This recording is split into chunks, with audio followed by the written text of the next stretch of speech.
ॐ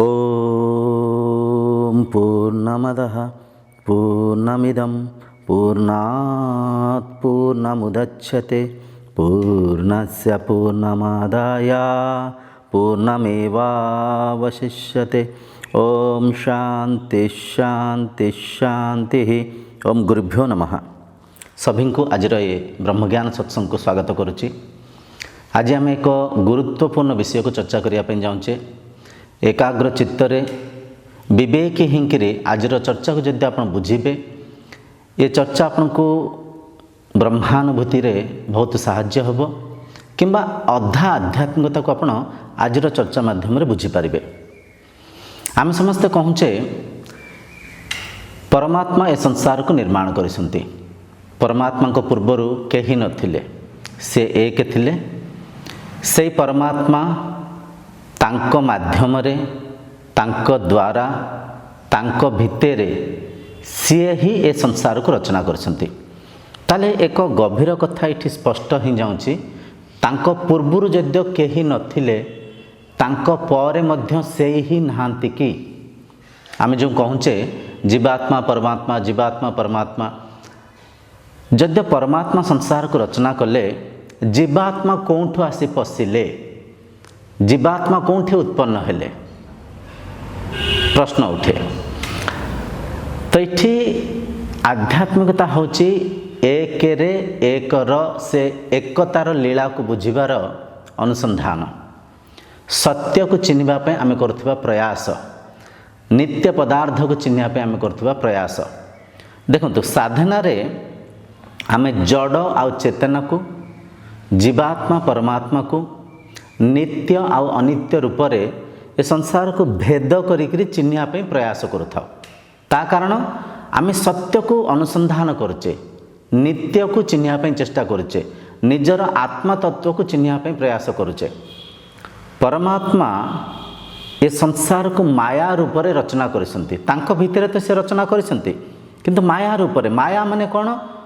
जहार अस्तित्व नाही, जे प्रति मुहूर्त रे परिवर्तन होची।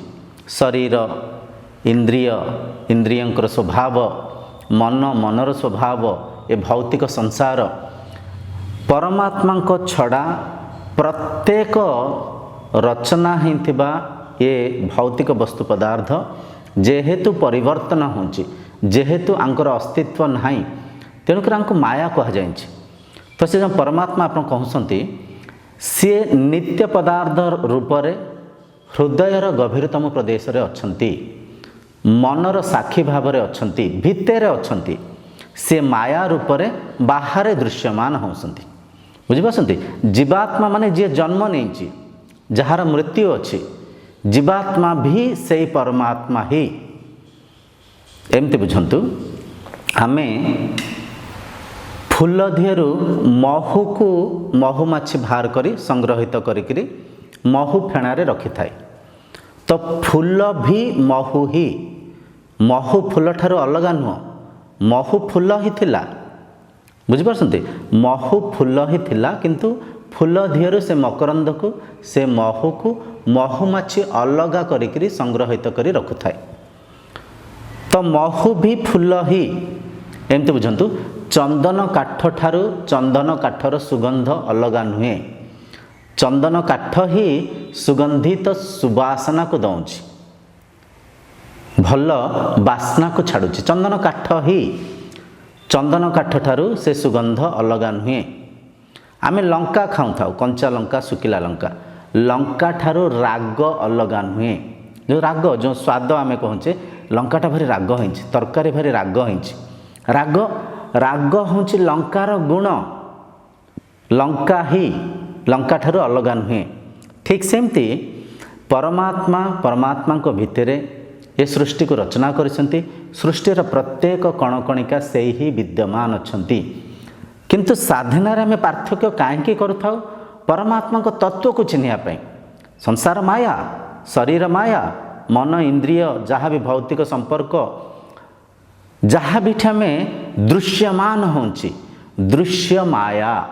किंतु द्रष्टा जहाँ को भितर संसार दृश्यमान होची, ए संसार को जे देखुसंती ए संसार को जी रचिसंती ए संसार जो लीला को जी अनुभव करसंती सी नित्य पदार्थ रूप में हृदयर गभीरतम प्रदेश अच्छी आ सी आपण निजे ही सी आपण अलग नुहति इठी दुई नहांती जदि एक रु सृष्टि रचना होइछि एक रे सृष्टि रचना होइछि एक भितरे ही सृष्टि रचना होइछि दुई कोठू आसिला विवेक हिंकरी मन को प्रश्न पचारंतु सुना ही अलंकार रूप में दृश्यमान होउछि सुना बिना अलंकार अस्तित्व नहीं अलंकार माया सुना एक आकार नहीं सुना आउ थे से जो अलंकार दृश्यमान होउछि आउ थे सुना भितर इनमर्ज हो जाउछि सुना भितर समाहित हो जाउछि तो जदि अलंकार निज ठारू अलग सुनाटा को देखिया पई चेष्टा करिवो से देखि पारिबो कि प्रश्न पचारंतु मन को जदि लहड़ी निज ठारू अलगा पानी को देखिया पई चेष्टा करिवो लहड़ी निज ठारू अलगा पानी को देखि पारिबो कि निजको प्रश्न पचारंतु जदि ये वस्त्र चेष्टा करिवो मो ठारू अलगा तुला कोठी अछि भाभी नियंतु ये गोटे सार्ट पिंधि कि गोटे टाउलटे कांधे पकई गोटे गामुछा ये गामुछा एक वस्त्र ये वस्त्र रूपक गामुछा जदि चेष्टा करिवो तुला कोठी अच्छी देखी तुला कोठी अच्छी देखी तुला को मो ठारू अलगा चिन्हबी ये चिन्ह पार कि ये देखिपार कि असंभव असंभव कहीं असंभव ये गामुछा ही तुला गामुछार प्रत्येक कणकणिका तुला तुला निजे ही गामुछा रूप में दृश्यमान होउछि किंतु तुला निज तुला तत्व को चिन्ह जो तुला तत्व को भूली जाइछि निज को गामुछा मानि नहीं निज ठारू अलगा तुला को चिन्हिया पे प्रयास करछि चिन्हि पारुनी बिचरा माया रे हंतसंत होउछि बुझंते कथा को बहुत गभीर कथा तो इठी मूल कथा हला परमात्मा को जदि चिन्हिबा पई ईश्वर प्राप्ति करिया पई आपण साधना रथ अछंती निज को केंद्र बिंदु रखिकरी ईश्वर को चिन्हिया पई चेष्टा करंतु तत् त्वम असि तत् माने सी त्वम माने तुमे असि माने अट सी तुमे ही अट जहाँ को आपण खोजुसंती सी आपण निजे ही किंतु निज को मनर स्तर रे भ्रमित होइकरी देह मानि नहीं संती निज को एक नाम सांगे जोड़ी देई संती देह सांगे जोड़ी देई संती निज को संसार ठार भिन्न मानि नहीं संती तो आध्यात्मिकता एक निजर आत्मतत्व को चिन्हिया पे करुवा प्रयास तो आज चर्चा रे आमे बुझिबा आत्मा तीनिटा शरीर को धारणा करसंती स्थूल शरीर सूक्ष्म शरीर कारण शरीर ये तीनिटा शरीर को धारणा करसंती ये तीनिटा शरीरर ऊर्ध्वरे से अछंती बहुत गभीर कथा विवेक हिंग कथा को बुझिबे जहाँ सब मानी संती से मानिया को त्याग कले ही सत्य को चिन्हि पारिबे आ मानी थिबा से मिथ्या कथा को जदि जाबुड़ी के धरिबे सत्य को चिन्हि पारिबेनी तो आज बुझिबा आत्मा केमती तीनिटा शरीर को धारणा करसंती तीनिटा शरीरर ऊर्ध्वरे आत्मा केमती अछंती सर्वप्रथम हैला स्थूल शरीर फिजिकल बॉडी ये जो स्थूल माने कौन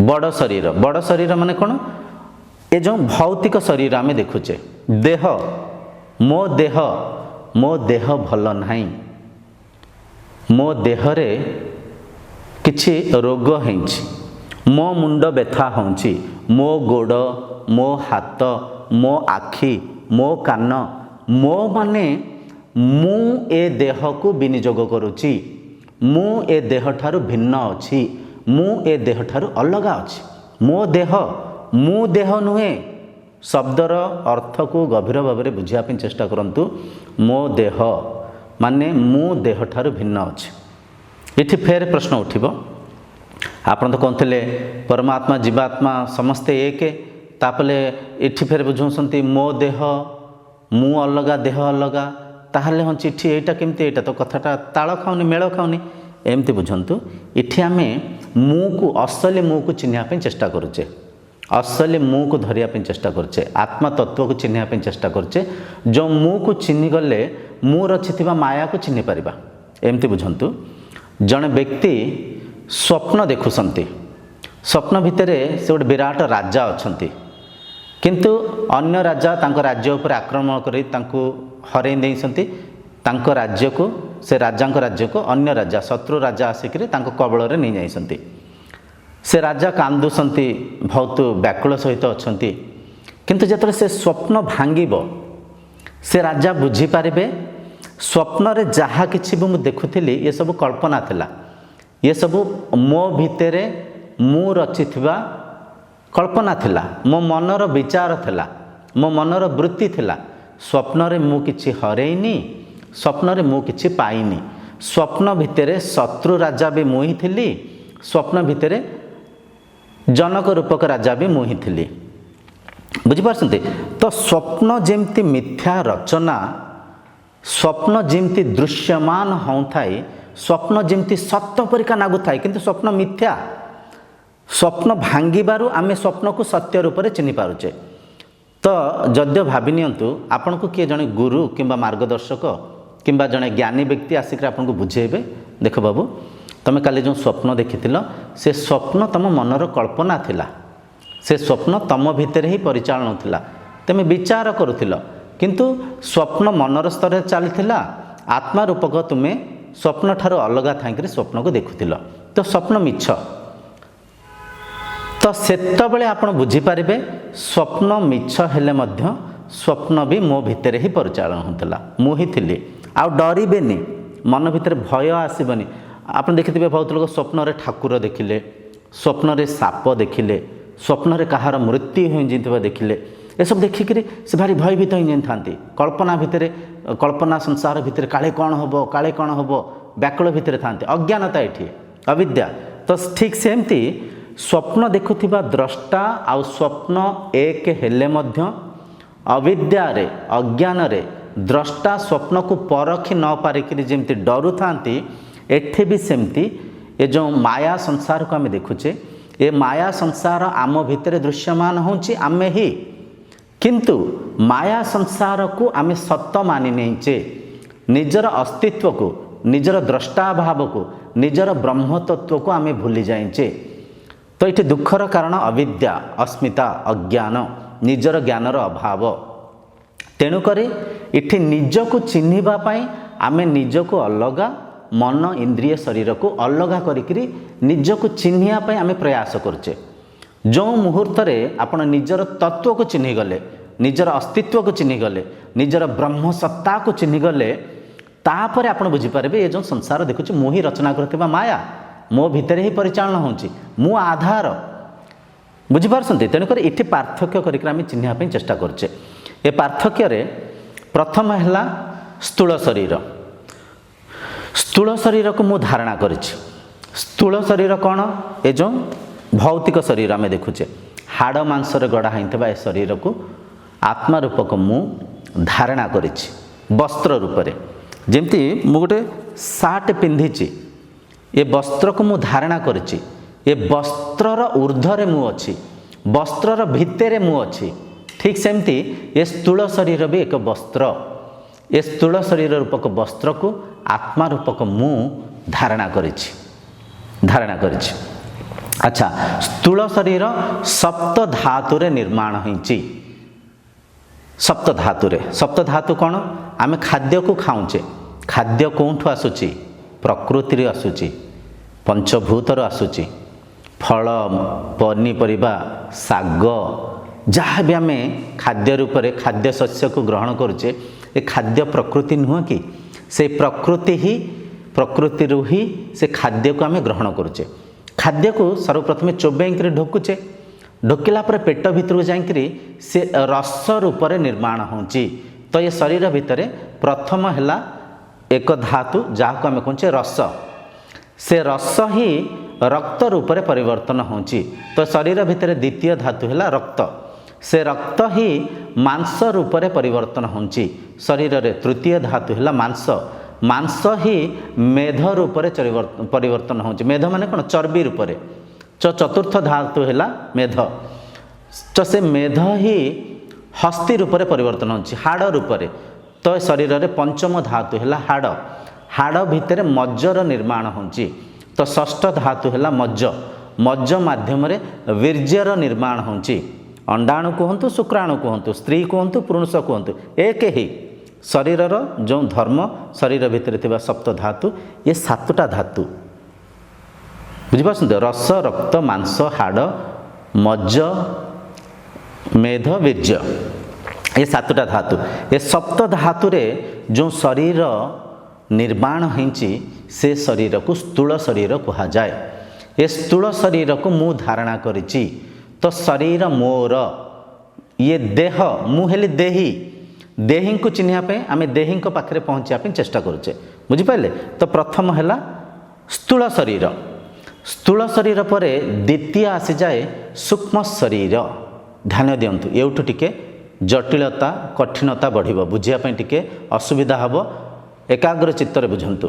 द्वितीय है सूक्ष्म शरीर है मन बुद्धि सूक्ष्म माने कौन छोट शरीर एटा है बड़ शरीर मु धारणा करछि मु माने कि आत्मा रूपक मु स्थूल शरीर रूपक ए बड़ शरीर को बाहर धारण करछि आठार जो छोट शरीर जहाँ को सूक्ष्म शरीर कहूचे से सूक्ष्म शरीर है आठार छोट शरीर मन बुद्धि ताकू भी मु धारणा करछि तो सूक्ष्म शरीर है मन बुद्धि मन कौन आम अनेक थर चर्चा होचे ये शरीर में 5टा ज्ञानेन्द्रिय अच्छी आखि कान नाक जीभ त्वचा ये जो 5टा ज्ञानेन्द्रिय माध्यम 5टा कर्मेन्द्रिय माध्यम आम भौतिक संसार जहाँ भी अनुभव करुचे से अनुभवर स्मृति संग्रहित होकर मस्तिष्क भितर रही जाऊँगी। आपण ये चर्चा को शुणुसंती ये चर्चा जहाँ किसी भी शुणुसंती ये वीडियो माध्यम जहाँ किसी भी आप देखुंत ये शरीर को ये सबू संग्रहित होकर आपण मस्तिष्क भितर रही जाऊँगी। तो से संग्रहित स्मृति ही मन mind is nothing but experienced memory which you are experienced इनान थ्रू योर सेंसरी ऑर्गन्स बुझिपारछन्ते मन आउ किछि नुह आपण अनुभव करथिबा स्मृतिर संग्रह। तो मन हैला सूक्ष्म शरीर मन माने कौन से ज्ञान बुद्धि भी कहीं पारिबा बुद्धि विचार मन भितर जहाँ भी मनन करुचे आपण जहाँ भी ये वीडियो माध्यम देखुंती ये दृश्य माध्यम ये वीडियो जहाँ किसी शुणुंती ता माध्यम आपण मन में किसी प्रश्न उठुथिबो आपण मन में किसी विचार उठुथिबो से विचार को आपण देखि पारुछंती कि आपण कहे हाँ से विचार को तो मुझे निश्चय देखिपारुची विचार को न देखि पाइले विचार उपर आपण कार्य केमती करते बुझिपारछंती। तो विचार को जब देखिपारुछंती विचार एक दृश्य विचार को देखुथिबा आत्मा रूपक आपण द्रष्टा से विचारर आधार आपण से विचार ठारू आपण ऊर्ध्वरे अछंती बुझिपारछंती। एकाग्र चित्तर कथा को बुझंतु मनरे जहाँ किसी भी आप देखु ये सत्संग देखा पूर्व मन में गोटे विचार आसो चलतु मोबाइल रे किसी देखा एक विचार एक वृत्ति प्रथम आसला से वृत्ति उपर आप कार्य कले मोबाइल को उठेले ये वीडियो को देखिले कि ये वीडियो देखा पूर्व आउ कि वीडियो को देखुले मन में एक विचार आसला ये वीडियो देख सारापर रोषे करवा खाद्य प्रस्तुत करवा जदि किए माँ भौणी देखुं कि किए बाबा मान मन में गोटे प्रश्न आसला ये सत्संग पर बजार को जावा किसी जिनस किणवा विचार को आप देखुंत विचार को आप दृश्य रूप में अनुभव करुँच देखुंत माने चर्मचक्षुरे नुह अंतःचक्षुरे आत्मचक्षुरे निजर तत्वर माध्यम बुझिपारछन्ती। तो से विचार को निहायती आप देखुंत विचार उपर कार्य करुँच कौटी कार्य करुँच कौटी कार्य करूना सेटा अलग कथा किंतु विचार को निश्चय आप देखुंत आपण दुख को भी देखुंत सुख को भी देखुंत भल को देखुंत मंद को देखुंत राग को देखुंत प्रेम को देखुंत सबू को देखुंत ये सब मनर वृत्ति ये सब मनर स्तर चली तो मन को सूक्ष्म शरीर कहुई मन है यही सब जिनिस मन है विचारर संग्रह ये विचार ही वृत्ति रूप में कार्य करुच्ची मन भितर फंक्शनिंग करुच्ची कार्य करुच्ची ए विचार को ए वृत्ति को आत्मा रूपक आपण देखुंती बुझिपारछन्ती। तो मन ही माया मनर स्तर ही आप हजि मजिकी अच्छा ये विचार ये जो मनर स्मृति आत्मा को एक चादर रूप में ढांकी देइछि, घोड़े देइछि, लुचेई देइछि। बुझिपारछन्ति सेटा आम आगामी स्तर में बुझा। एतिकी खाली बुझंतु मन हेउछि सूक्ष्म शरीर, सूक्ष्म शरीर तापर आसी जाए कारण शरीर। यही शब्द भितर बहुत गभीर अर्थ अच्छे। ये शब्द को बुझंतु कारण युक्त शरीर इज इक्वलेंट कारण शरीर। बुझिपारछन्ति कारण माने कौन? कारण है अविद्या, अज्ञान। मु आत्मा, मु ब्रह्म, मु से परमात्मा जो परमात्मा संसार को रचना करिसंती। आत्मा रूपक मु मनर स्तर रे निजको देह मानि नेछि, निजको एक नाम मानि नेछि, निजको एक आकार मानि नेछि, निजको एक स्वरूप मानि नेछि, निजको माया मानि नेछि। मनर स्तर रे प्रश्न उठे काहेकि मानिछि? ये संसार रे मते से परिका चिन्हट करा जाइछि, से परिका चिन्ह दिया जाइछि। जेतले एक शरीर, एक शिशु जन्म हुए, से शिशुर एक नामकरण करुचे। नाम आमे निजे ताकू दौचे, से नाम को आमे समस्ते मानिचे। से नाम को, से शरीर को आधार करिकरी से शिशु को आमे सब जिनस को सिखाऊचे। ये माँ, ये बापा, ये भाई, से भौणी, ये सांग, एटा आम घर, सेटा तांको घर, ये निजर, से परर। धरते कथा को बहुत गभीर कथा। से पिला को, से शिशु को आमे मोर तोर रूपक पातरंतर करके संसार को चिन्हौचे। तो से संसार रे आमे जहाँ किछि भी भौतिक वस्तु पदार्थ को से शिशु को चिन्हट कराऊचे किंबा बुझाऊचे, आमे से देह को माध्यम करी, से नाम को माध्यम करके चिन्हौचे। ये भाविन तो से शिशुर नाम रवि, ये रविर साठ, ये रविर सिलट, ये रविर बही, रविर बापा, रविर माँ, ये रवि गाँ, ये रवि बड़ हेले चाकरी कले, चाकरी रे हजिगले। रवि कौन? रवि गोटे डॉक्टर, रवि जड़े पुलिस, रवि जड़े वकिल, रवि जड़े कॉन्ट्रैक्टर, प्रोफेशन भितर हजिगले। तो छोट बेल ठू मन कौन आम बुझुले? मन है अनुभवर स्मृतिर संग्रह। जहाँ देखुचे, जहाँ शुणुचे, जो परिका आमको ये संसार में चिन्हट करा से परिका ही आमे मन को प्रोग्रामिंग करुचे, मन को निर्माण करुचे, मन रे मन को निर्माण करुचे। आ से मन को आधार करिक आमे संसार रे परिचालन होचे। जेतले जन शिशु जन्म ही थाए, से शिशु भितर मन न थाए, प्रकृतिर किछि गुण थाए, किंतु से शिशुर मन शुद्ध थाए, निर्मल थाए, मोर तोर रूपर पातरंतर नाही। से शिशु एक कथा भी जानि न थाए मु किए, से शिशु एक कथा भी जानि न थाए मु स्त्री किंबा मु पुरुष, पुओ किंबा झियो, किछि जानि न थाए। से शिशु को आमे बुझौचे। से शिशुर मन एक कोरा कागज भलिया थाए, गोटे कागज प्लेन पेपर, किछि लेखा हैनी, गोटे साधा मेमोरी कार्ड भलिया थाए। से मेमोरी कार्ड भितर आमे मेमोरी को फीड करुचे। से कागज धीरे आमे विभिन्न लेखा को लिखुचे, तुम ना या तुम जड़े पुरुष, तुम गोटे पुओटे, तुम गोटे झीटे, तुम गोटे ए गाँव रे अट, तुम ए शरीर। से मन भितर आमे प्रोग्रामिंग करुचे, से मन को आमे निर्माण करुचे, आमे फीडिंग करुचे, आमे बुझौचे, आमे विभिन्न कथबार्तार से शरीर को चिन्हौचे। आ से programmed memory, programmed mind, programmed मन को लेकर से शिशु ए संसार रे परिचालन होछि। सब जिनस को बुझिया चेष्टा करछि। धरंते कथा को धरंतु तो कारण शरीर है मनर से स्तर, जो स्तर रे मु निज को देह मानि नेछि।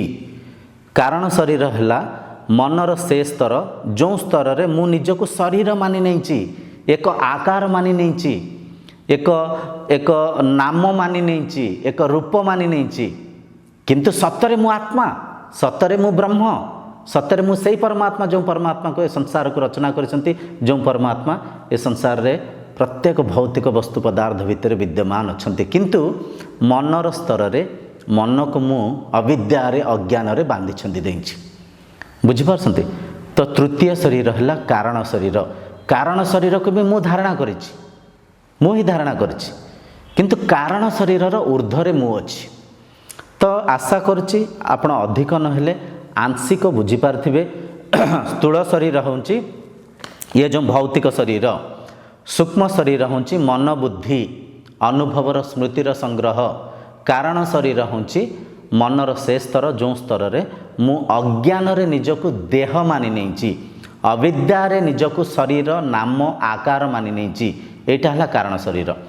तो साधना माध्यम रे आमे कौन कले से ब्रह्म को चिन्ह पारिबा, स्थूल सूक्ष्म कारण शरीर ऊर्ध्व को जापर, निजर तत्व उपनीत होकर निज को चिन्ह पारिबा, कौन करिबा आसंतु से विषय में कथा हवा चर्चा हवा।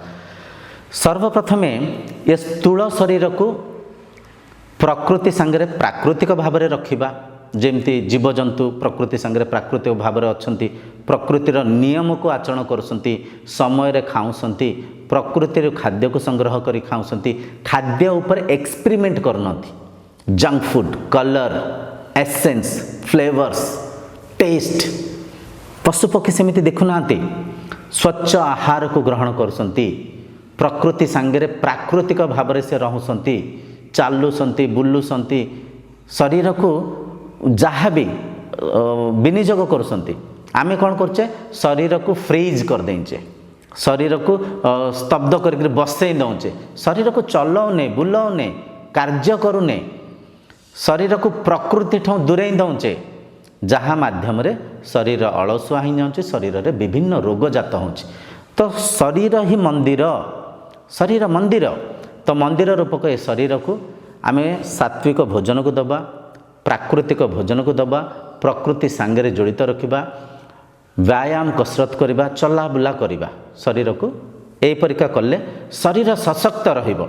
शरीर सशक्त रहिले ही, शरीर आरोग्य रहिले ही साधना करि पारिबे, बुझि पारसंती। तो स्थूल शरीर सेवा ए परिका करिबा। तापर आसी जाए सूक्ष्म शरीर, सूक्ष्म शरीर मन, मन को रिप्रोग्रामिंग करिया पड़िबो। मनर स्तर रे ही आमे हजि मजि जाइचे, निजक देह मानि नैचे, निजर तत्व को चिन्हि पारुने, निजे भितर अच्छे किंतु निजक मन मानि नैचे, शरीर मानि नैचे। तो प्रतिदिन सूक्ष्म शरीर को आमे सत्संग माध्यम रे परिवर्तन करिबा। प्रतिदिन सत्संगर निहायती आवश्यक अच्छी, प्रतिदिन जमती खाद्यर आवश्यक अच्छी, पानीर आवश्यक अच्छी, वस्त्रर आवश्यक अच्छी, विश्रामर आवश्यक अच्छी, सेमती प्रतिदिन सत्संगर आवश्यक अच्छी। समय निजक बाहर करिया पड़िबो। जदि भौतिक काम कार्य पे आमे एते समय दौचे, तो निज पाई किछि समय दियंतु, निजर तत्व को चिन्हिया पाई, निजर साधना को अग्रस्थिति को नबा पाई, सिद्धि प्राप्त करिया पाई किछि समय देकरी सत्संग करंतु। तो साधना कौन? मन को मौन करिया पाई चेष्टा करिबा। मन जेतळे विचार करुची, ब्रह्म मनर स्तर रे हजि जाउछंती, निजको मन मानि नउछंती। जोंठी मन नाही सेठी केवल मु अछि। आमे प्रतिदिन राति रे सोई पडुचे, गाढ़ निद्रा अवस्था को पलाउचे, स्टेट ऑफ डीप स्लीप। से गाढ़ निद्रा अवस्था रे ना भौतिक संसार रहउची, ना मन भितर कौन से विचार रहउची, ना स्वप्न रहउची। से स्थिति रे मन मौन होंकि रहउची। से स्थिति रे मु मो संगे रे अछि, मु शांत स्थिति रे अछि, मु आनंद स्थिति रे अछि। निद्रा अवस्था को आनंदमय कोशा कहा जाए, आनंदमय कोशा। आमे आनंद स्थिति रे अच्छे, निज संगे निजे समाहित होंकि अच्छे। तो सेई निज संगे निजे समाहित हवा पाई मन को साधना मार्ग रे नहीं प्रतिदिन जेतळे आपण धारणा करिवे, धारणा माध्यम रे जेतळे आपण ध्यानस्थ हेबे, ध्यानस्थ होंकि बारंबार जेतळे आपण समाधिस्थ हेबे, निर्विकल्प समाधि को जेतळे आपण जिबे, मनर चतुर्थ अवस्था को अनुभव करिवे। जागृत स्वप्न सुसुप्तिर ऊर्ध्वरे निजर चतुर्थ अवस्था को, ब्रह्म अवस्था को, एकात्मा अवस्था को, एक से अवस्था रे एक अच्छंती, दुई नहांती। से अवस्था को मन को नेइकरी जिबाकु पड़िबो। तो मनर साधना हला एटा, बुझि पारसंती। सूक्ष्म शरीरर साधना हला एटा। तापर आसी जाए कारण शरीर। कारण शरीर, कारण शरीर को साधना रूप में स्वाध्याय कले आपण कारण शरीर को जीति पारिबे, कारण शरीर ऊर्ध्व को जाई पारिबे। स्वाध्याय, स्वाध्याय माने निजको अध्ययन करवा मु संसार को देखुची कौटी देखुची मो भितरे ना मो बाहरे निश्चय भितरे देखुची जदि भितरे देखुची ये संसार आधार मु नुहे कि इठी विवेकी होकर कथा को बुझापी चेष्टा करेंगे जो परिका चिन्ह संसार को जो परिका मानी जो परिका आपन को चिन्हट दि जाए से सब ज्ञान को गोटे पाखे रखिकी ये गभीर कथा को बुझापी चेष्टा करंतु।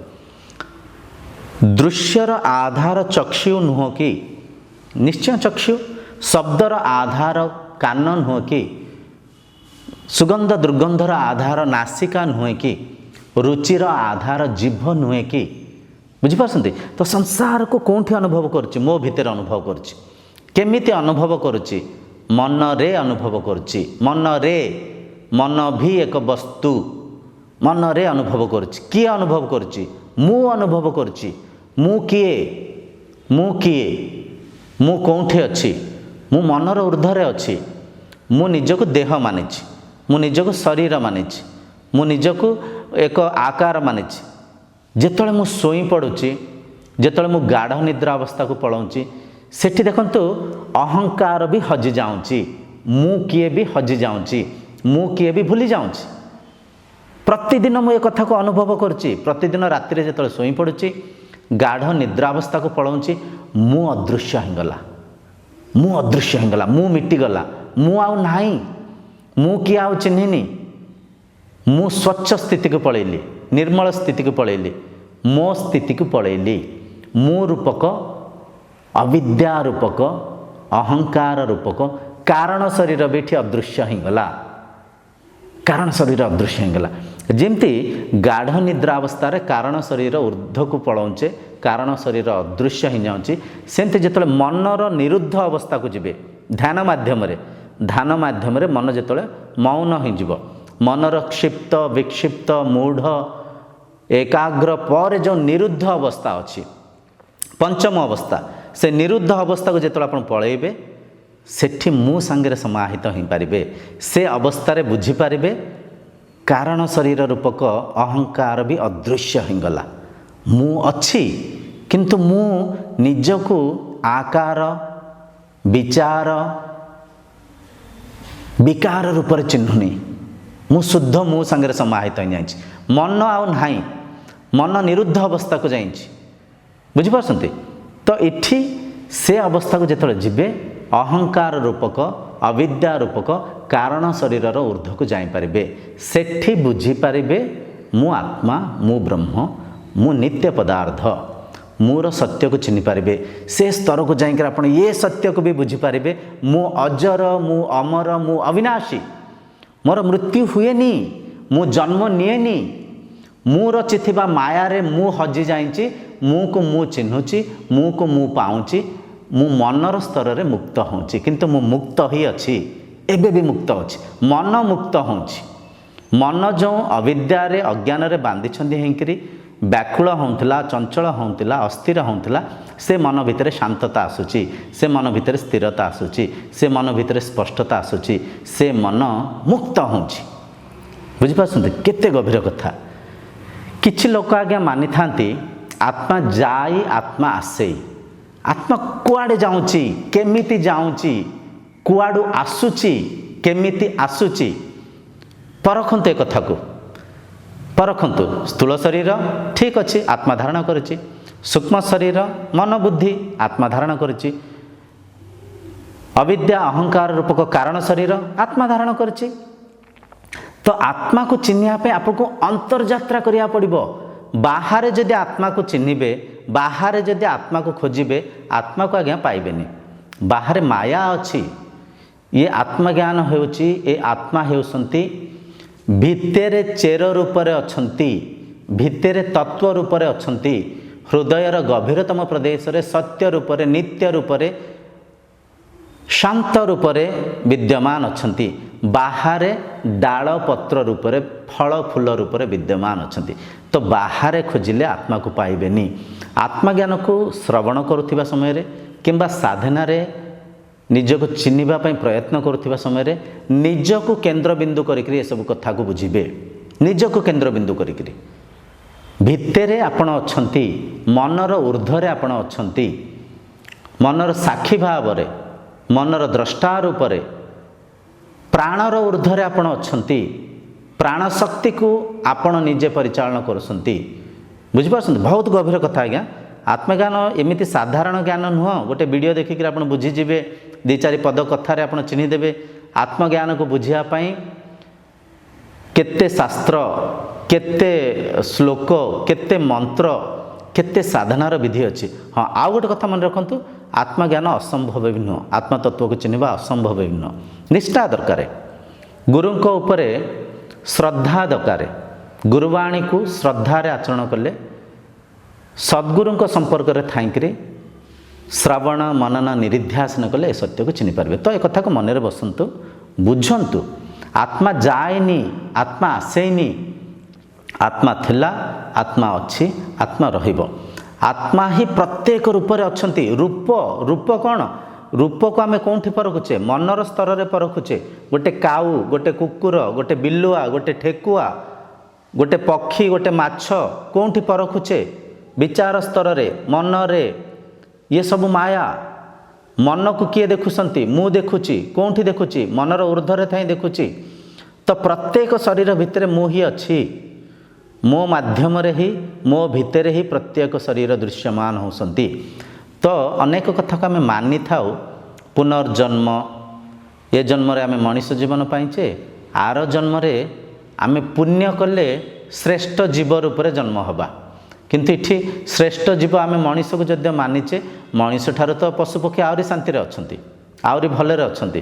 ସେମାନଙ୍କୁ କୌଣସି LICର କୌଣସି 10 ବର୍ଷ ପ୍ଲାନିଂ, ସେମାନଙ୍କର ନାତି ନାତୁଣୀ ଯାଏ ବି କିଛି ଯୋଜନା କରିବାର କିଛି ଆବଶ୍ୟକ ନାହିଁ। ମୁକ୍ତ ଅଛନ୍ତି, ଶାନ୍ତିରେ ଖାଇ ପିଇକିରି ପ୍ରକୃତି ସାଙ୍ଗରେ ପ୍ରାକୃତିକ ରୂପରେ ଅଛନ୍ତି। ତାହେଲେ ମଣିଷ ଶ୍ରେଷ୍ଠ କେମିତି କହୁଛନ୍ତି? କେଉଁ ସ୍ତରରେ କହୁଛନ୍ତି? ଏଠି ସତ୍ୟ ହେଲା, ସମସ୍ତଙ୍କ ଭିତରେ ସେଇ ଏକ ହିଁ ଅଛନ୍ତି। ପରମାତ୍ମାଙ୍କ ଠାରୁ ଏ ସୃଷ୍ଟି ରଚନା ହେଇଛି, ପରମାତ୍ମାଙ୍କ ଭିତରେ ରଚନା ହେଇଛି। ପରମାତ୍ମା ହିଁ ପ୍ରତ୍ୟେକ ରୂପରେ ବିଦ୍ୟମାନ ଅଛନ୍ତି। ପରମାତ୍ମା ଅଦ୍ୱୈତ, ପରମାତ୍ମା ଅଭିନ୍ନ, ପରମାତ୍ମା ଦୁଇ ନାହାନ୍ତି, ଏକ। ଏଇ ଏକତାକୁ ଚିହ୍ନିବା ହିଁ ମୁକ୍ତି। ଏବେ ଆମେ ଯେଉଁ ସଂସାରକୁ ଦୁଇ ରୂପରେ, ଅଲଗା ରୂପରେ, ଅନନ୍ତ ରୂପରେ ମାନିଛେ, ଏ ମାନିବା ହିଁ, ଏ ଅଜ୍ଞାନ ହିଁ ଦୁଃଖର କାରଣ। ଏ ଅଜ୍ଞାନ ହିଁ ମାନେ କଷ୍ଟର, ବ୍ୟାକୁଳତାର, ମନର ଚଞ୍ଚଳତାର କାରଣ। ଏକାତ୍ମ ଭାବରେ ସଂସାରକୁ ଚିହ୍ନିବା ହିଁ ମୁକ୍ତି। ମୁଁକୁ ଚିହ୍ନିବା ହିଁ ମୁକ୍ତି। ଆଶା କରୁଛି ଆଜିର ଏ ଗଭୀର କଥାକୁ ଆପଣ ଚିହ୍ନି ପାରୁଥିବେ। ଆତ୍ମା ସ୍ଥୂଳ ଶରୀର, ସୂକ୍ଷ୍ମ ଶରୀର, କାରଣ ଶରୀରକୁ ଧାରଣା କରିଛନ୍ତି। ଆତ୍ମା ପ୍ରତ୍ୟେକ କଣକଣିକାରେ ବିଦ୍ୟମାନ ଅଛନ୍ତି। ଯେଉଁ ଶୁକ୍ର କୀଟ ଆମେ କହୁଛେ, ଶୁକ୍ର କୀଟ ବି ଜୀବିତ ଅଛି। ଶୁକ୍ର କୀଟ ଭିତରେ ବି ସେ ଆତ୍ମା ଅଛନ୍ତି। ବୁଝିପାରୁଛନ୍ତି?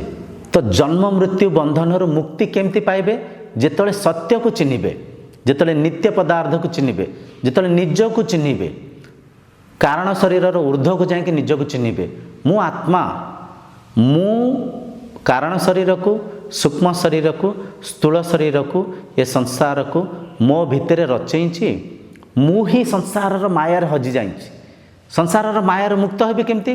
ବ୍ରହ୍ମଜ୍ଞାନକୁ ଚିହ୍ନିକିରି, ବ୍ରହ୍ମଜ୍ଞାନକୁ ବୁଝିକିରି, ସାଧନାରେ ସିଦ୍ଧି ପ୍ରାପ୍ତ କରିକିରି। ଭାବି ନିଅନ୍ତୁ, ଆମର ଯେଉଁ ଭାରତର ଋଷି ପରମ୍ପରା ଥିଲା, ଯେଉଁ ବୈଦିକ ପରମ୍ପରା ଥିଲା, ଯେଉଁ ଆଶ୍ରମ ବିଦ୍ୟା ଥିଲା, ଛୋଟବେଳଠୁ ଯଦି ଆମେ 7 ବର୍ଷର ବୟସରୁ ଏସବୁ କଥାକୁ ଆମେ ବୁଝିଥାନ୍ତେ, ଏସବୁ ଗଭୀର ଜ୍ଞାନକୁ ଯଦି ଆମେ ଚିହ୍ନିଥାନ୍ତେ, ଶରୀର କ'ଣ, ପଞ୍ଚକୋଶରେ ଯେଉଁ ଅନ୍ନମୟୀ କୋଶ, ପ୍ରାଣମୟୀ କୋଶ, ମନୋମୟୀ କୋଶ, ବିଜ୍ଞାନମୟୀ କୋଶ, ଆନନ୍ଦମୟୀ କୋଶ, ବ୍ରହ୍ମ, ଏ ପଞ୍ଚକୋଶକୁ ଯଦି ଆମେ ବୁଝିଥାନ୍ତେ, ସାଧନା ବିଧିକୁ ଯଦି ଆମେ ବୁଝିଥାନ୍ତେ, ଭାବନ୍ତୁ ଆମ ମନ କେତେ ସ୍ୱଚ୍ଛ ଥାନ୍ତା, ଆମ ମନ କେତେ ନିର୍ମଳ ଥାନ୍ତା, ଆମ ଭିତରେ ସମଦୃଷ୍ଟି ଥାନ୍ତା।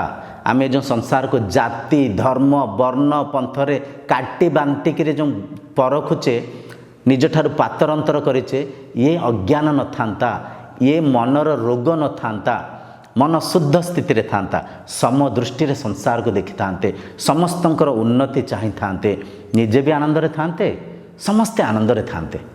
ଭାବି ନିଅନ୍ତୁ କେତେ ସୁନ୍ଦର ସଂସାର ହେଇଯାଆନ୍ତା। ତ ଆମ ଆଶ୍ରମ ବିଦ୍ୟାକୁ ଆମେ ଅଣଦେଖା କରିବାରୁ, ଏ ବ୍ରହ୍ମ ବିଦ୍ୟାକୁ ଆମେ ଆଚରଣ ନ କରିବାରୁ ମାଧବ ତୁଲ୍ୟ ମାନବ ଆଜି ଦାନବ ହେଇଯାଇଛି। ଦାନବ ହେଇଯାଇଛି, ସ୍ୱାର୍ଥ ପାଇଁ ଯୋଜନା କରୁଛି, ନିଜକୁ ହିଁ ଠକୁଛି, ନିଜକୁ ହିଁ ଭଣ୍ଡୁଛି, ନିଜକୁ ହିଁ ମାରୁଛି, ନିଜକୁ ହିଁ ନିଜେ ହିଁ ନା, ସମସ୍ତେ ମୁଁ ହିଁ ନା, ସମସ୍ତଙ୍କ ଭିତରେ ମୁଁ ନିଜେ ଏକ ହିଁ ନା। ଏ ଏକତାକୁ ଚିହ୍ନି ପାରୁନି, ଏ ଏକତାକୁ ବୁଝିପାରୁନି। ଅବିଦ୍ୟା ଅସ୍ମିତାରେ ଅଜାଣତରେ ଅଶାନ୍ତିଗ୍ରସ୍ତ ହେଉଛି। ଅଶାନ୍ତିର ଗୋଟିଏ କାରଣ ଅବିଦ୍ୟା, ଅଜ୍ଞାନ, ନିଜର ସ୍ୱରୂପ ଜ୍ଞାନର ଅଭାବ। ଠିକ୍ ଅଛି, ବହୁତ ସମୟ ହେଲେ ଭିଡ଼ିଓ ଟିକେ ଲମ୍ବା ହୋଇଗଲେ। ଠିକ୍ ଅଛି, ଧୀରେ ଧୀରେ ପରଖନ୍ତୁ, ଏସବୁ କଥାକୁ ବୁଝନ୍ତୁ। ଆତ୍ମା କିଏ? ଆତ୍ମା କିଏ? ଆତ୍ମା ଦୁଇଟା ନାହାନ୍ତି। ଆତ୍ମା ଆସନ୍ତିନି, ଆତ୍ମା ଯାଆନ୍ତିନି, ଆତ୍ମା ଅଛନ୍ତି। ଆତ୍ମାକୁ ଚିହ୍ନିବା ପାଇଁ ହେଲେ ନିଜ ଭିତରକୁ ଯାଆନ୍ତୁ, ନିଜ ଭିତରେ ପରଖନ୍ତୁ, ବାହାରେ ନୁହଁ। ବାହାରେ ଯାହାକୁ ବି ପରଖିବେ ମାୟାକୁ ଦେଖୁଛନ୍ତି, ଦୃଶ୍ୟକୁ ଦେଖୁଛନ୍ତି, ଦ୍ରଷ୍ଟାକୁ ନୁହଁ। ମାୟାକୁ ଦେଖୁଛନ୍ତି, ବ୍ରହ୍ମଙ୍କୁ ନୁହଁ। ବ୍ରହ୍ମ ଭିତରେ ଅଛନ୍ତି। ନିଜକୁ କେନ୍ଦ୍ରବିନ୍ଦୁ ରଖିକରି ଏ ବ୍ରହ୍ମ ଜ୍ଞାନକୁ ବୁଝିବା ପାଇଁ ଚେଷ୍ଟା କରନ୍ତୁ। ଆଗାମୀ ଭିଡ଼ିଓରେ ଆମେ ଆହୁରି କିଛି ଗଭୀର କଥାକୁ ବୁଝିବା। ସେ ଯାଏ ଆଜିର ବାଣୀକୁ ବିଶ୍ରାମ ଦେଉଛି। ଓମ୍ ଶାନ୍ତିର୍ଭବତୁ।